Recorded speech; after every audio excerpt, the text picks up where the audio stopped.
ओम नमो भगवते वासुदेवाय। आप सभी का हमारे YouTube चैनल पर हार्दिक स्वागत है। आप सभी ने राजा भर्तृहरि को सुना होगा। राजा भर्तृहरि जो कि जोगी बन जाते हैं, उनके गीत को भी आपने सुना होगा। आज उन्हीं की कहानी लेकर आए हैं। एक समय था जब राजा इंद्र की परियां पृथ्वी पर नृत्य किया करती थीं। सुबह के समय खुशबूदार पेड़ों से फूल गिरा करते थे।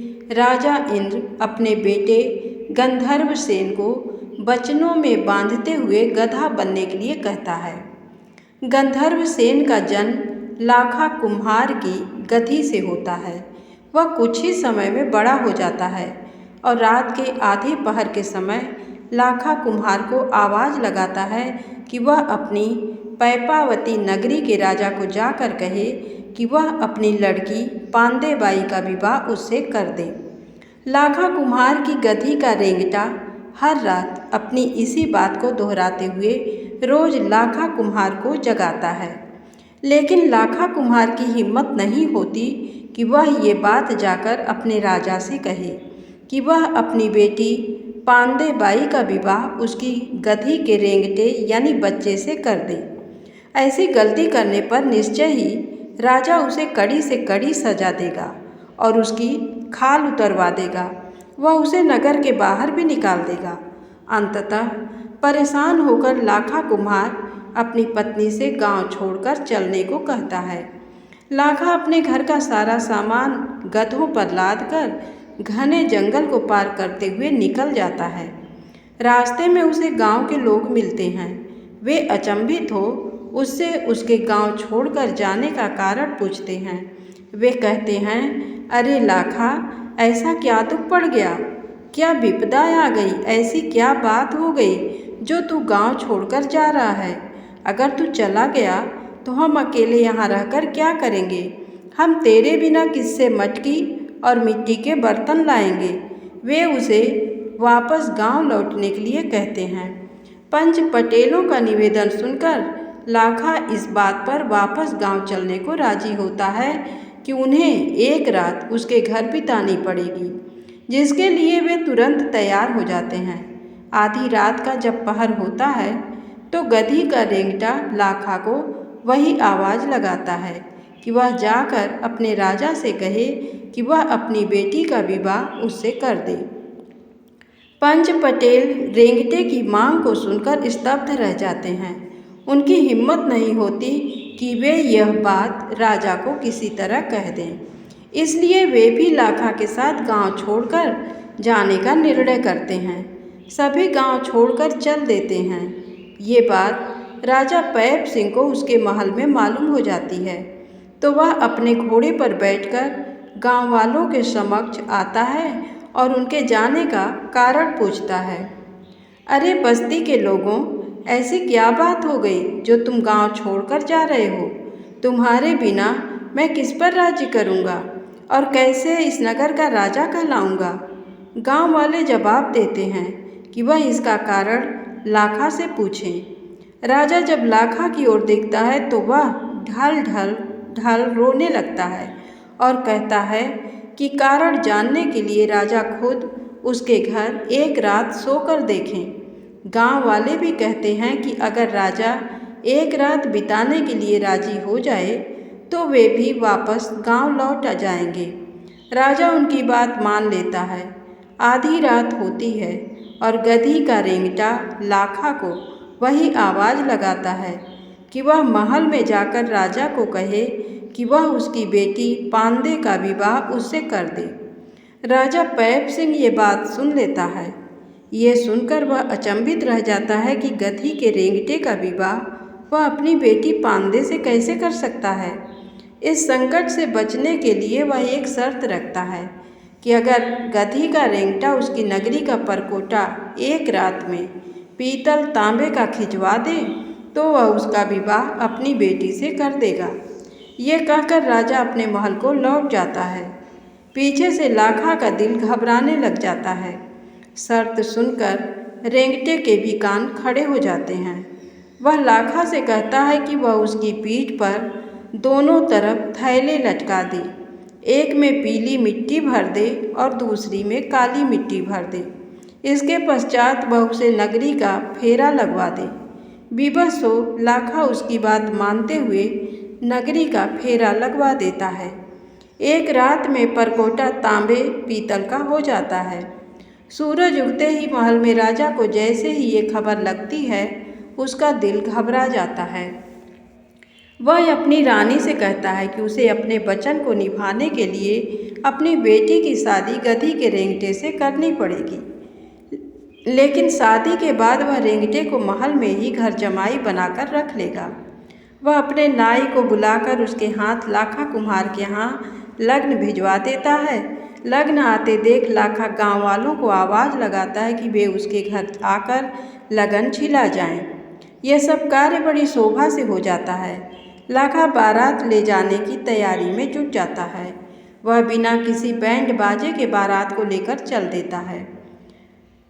रेंगटा बारात में नाचते हुए लोगों पर रुपए लुटाता चलता है। बारात जब राजा के यहाँ पहुँचती है तो महल में से उतरकर घर की महिलाएं तोरण द्वार पर मंगल गीत गाती हुई आती हैं और दूल्हे का स्वागत करती हैं। रानी आरती करती हैं। दोनों के गठजोड़ा जोड़कर पंडित उनके फेरे लगवाता है। पहले फेरे में राजा रानी अन्न का दान करते हैं, दूसरे में छल्ला अंगूठी, तीसरे में 5 बर्तन, चौथे में 5 कपड़े, 5वें में सोने का दान, छठे में हाथी और घर के देवताओं का दान और 7वें में गौ माता का दान करते हैं। फेरे लगने के बाद बारात लौटने की तैयारी होती है। विदाई में महिलाएं गाली गीत गाती हैं। मालिन फूलों के हार बनाकर लाती है। पहली माला गणेश जी को अर्पण की जाती है, दूसरी लाखा ब्याही को और तीसरी अपने नए जमाई साहब को पहनाई जाती है। बारात लौट जाती है, लेकिन बेटी और जमाई को महल में ही रोक लिया जाता है। उन्हें महल के तलघर में खर्चा पानी देकर रहने के लिए अकेला छोड़ दिया जाता है। जब दिन ढलने के बाद रात होती है तो रेंगटा गंधर्व सेन बन जाता है। हर रात को वह मनुष्य देह में तब्दील हो जाता है और सुबह होते ही वापस गधा बन जाता है। कुछ समय पश्चात पांदे गर्भवती हो जाती है। वह एक के बाद एक 4 बच्चों को जन्म देती है, जिसमें सबसे बड़ा भरथरी, उससे छोटा विक्रमादित्य, उससे छोटी मेढ़ावंती और चौथे स्थान पर सबसे छोटा भाई सलीमादित्य जन्म लेता है। चारों बहन भाई महल के तलघर में खेलते कूदते हैं। एक दिन राजा पैप सिंह की रानी को अपनी बेटी की याद आती है। उसके हाल चाल जानने के लिए वह अपनी दासियों को तलघर में भेजती हैं। वे जाकर देखती हैं कि पांदे हाथ में किताब लिए पढ़ रही है और चारों बच्चे मस्ती में खेल रहे हैं। दासियों से मिलकर वह कहती है कि वे जाकर उसकी माँ से कह दें कि उसने तो अपनी बेटी का विवाह गधे से किया था, लेकिन उसके 4 बच्चों का जन्म हुआ है। इतने में रेंगटा भी घास चरकर वापस लौट आता है। रात का वक्त होता है। रेंगटा अपनी खाल उतारकर गंधर्व सेन बन जाता है। खाल को खूंटी पर टांग देता है। ये राज जानने के बाद मौका देखकर रानी दासियों को तेल देकर भेजती है कि वे जाकर रेंगटे की खाल को जला दें। रानी सोचती है कि ऐसा करने से रेंगटा हमेशा के लिए खत्म हो जाएगा और बदले में मनुष्य रूपी गंधर्व सेन बन जाएगा। खाल को दासियां जैसे ही आग लगाती हैं, गंधर्व सेन पांदे से कहता है, अरे मेरी खाल में किसी ने आग लगा दी है, मेरा पूरा शरीर जल रहा है। तू तुरंत इस नगर को छोड़कर जंगल में चारों बच्चों को लेकर निकल जा। मैं बदला लेने के लिए आज इस नगर को तहस नहस कर दूंगा। पांदे चारों बच्चों को लेकर महल छोड़ जंगल में पहुंच जाती है। वहां घने जंगल का भयावह दृश्य देख जोर जोर से रोने लगती है। उसे रोता देख चारों बच्चे भी रोने लगते हैं। सलीमादित्य गोद में होता है। जंगल में खाने पीने को कुछ नहीं मिलता। भूख के मारे आंचल में दूध आना भी बंद हो जाता है। छोटा बालक सलीमादित्य भूखा मरने लगता है। इतने में सामने से नाहर और नाहरड़ी का जोड़ा आता दिखाई देता है। भर्तहरि अपनी माँ से कहता है कि नाहर नाहरड़ी उन सब का शिकार कर खा जाएंगे, इसलिए वह छोटे भाई को वहाँ छोड़कर आगे चले जाएं। पांदे सलीमा दीद को नरसल पेड़ के नीचे रखकर बाकी तीनों बच्चों को लेकर वहाँ से चल देती है। घनी रात का समय होता है। आगे चलकर वे ढोबा प्याड़ पर पहुँचते हैं। रात का पहरा लगाने के लिए पहले पहर में विक्रमादित्य जागता है। ढोबा प्याड़ के पास स्थित बावड़ी के बड़ में काले सांप का वास होता है। विक्रमादित्य को बड़ के पेड़ में चकवा चकवी दिखाई देते हैं। विक्रमादित्य की मौजूदगी से अनभिज्ञ वे आपस में बतियाते हैं कि अगर उनमें से कोई चकवे को मारकर खा जाए तो वह धारा नगरी का राजा बन जाएगा, और चकवी कहती है कि अगर कोई उसे मारकर खा जाए तो वह रोज एक सोने की मोहर उगलेगा। चकवे चकवी की बात सुनकर विक्रमादित्य सोचता है कि वह दोनों का शिकार कर खुद चकवी को खा जाए तो रोज एक सोने की मोहर मिलेगी, और भाई भर्तहरि को चकवा खिला देगा तो उसे धारा नगरी का राज्य मिल जाएगा। दोनों का शिकार कर वह भर्तहरि को जगाता है।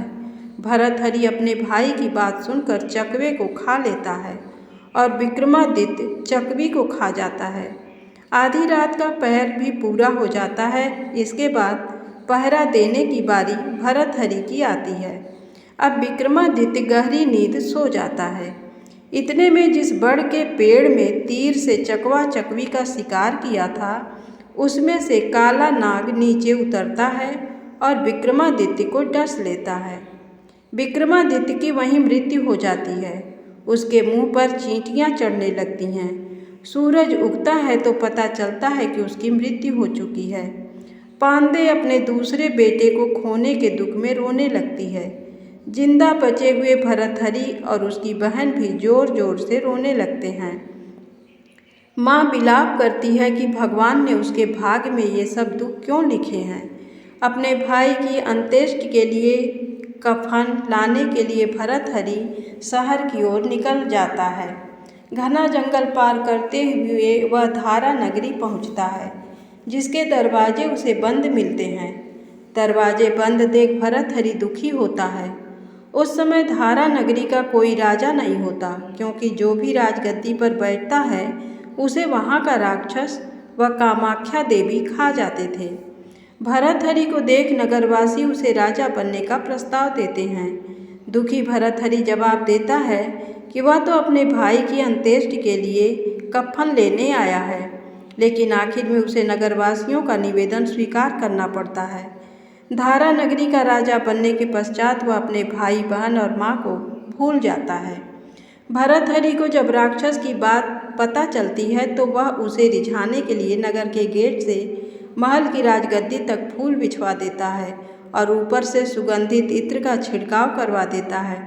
जैसे ही राक्षस महल में प्रवेश करता है, वह मादक महक से मोहित हो जाता है।